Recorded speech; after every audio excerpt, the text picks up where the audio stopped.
حدیث پاک سنیں گے آپ کی طبیعت بڑی ٹھنڈی ہوگی۔ میرے نبی پاک صلی اللہ تعالیٰ علیہ وسلم نے ارشاد فرماتے ہیں کہ جو بندہ سوال سے بچنا چاہے گا،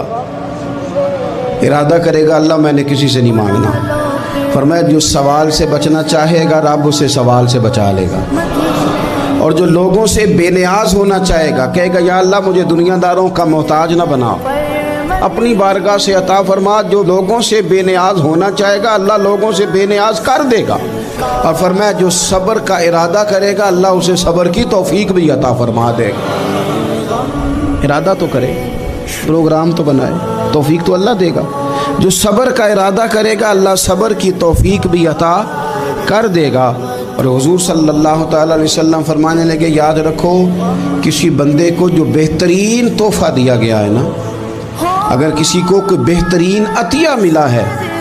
تو پھر اللہ تعالیٰ نے اسے صبر عطا فرمایا ہے۔ یہ بہترین تحفہ ہے، اس سے زندگی سنور جاتی ہے، اس سے انسان باوقار اور مطمئن ہو جاتا ہے، اس سے اس کے شب و روز آسانی سے بیتتے ہیں، وہ دنیا کی پکڈنڈیوں سے آسانی سے گزر کے اللہ کی بارگاہ عالی مرتبت میں سرخرو ہو کر حاضر ہو جاتا ہے۔ لیکن اگر بے حوصلہ ہو، صبر نہ ہو، پھر نقصان روز بروز بڑھتا ہے۔ اور پھر میرے رسول پاک صلی اللہ تعالیٰ علیہ وسلم ارشاد فرماتے ہیں کہ اصل بات یہ ہے کہ اللہ تعالیٰ نہ کسی بندے کا درجہ بلند کرنے کا ارادہ فرماتا ہے، لیکن اس کے اعمال اس طرح کے نہیں ہوتے کہ اس کا درجہ بلند کیا جائے۔ اب رب کیا کرتا ہے، اللہ تعالیٰ اس کو مال کی، جان کی، اولاد کی کسی مشکل میں ڈال دیتا ہے،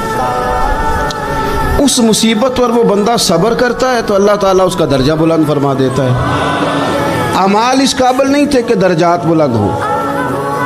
وہ اعمال کی بنیاد پر نہیں کر سکتا تھا تو اللہ نے کسی مشکل میں ڈال کے نا اپنے فضل سے درجہ بلند کر دیا۔ اب جو راہ طریقت کا مسافر تھا، جو سلوک کی منازل طے کر رہا تھا، جو اللہ رسول کے قریب جانے چاہ رہا تھا، اس کے لیے کتنی آسانی ہو گئی کہ مجاہدہ تو زیادہ نہ کر سکا،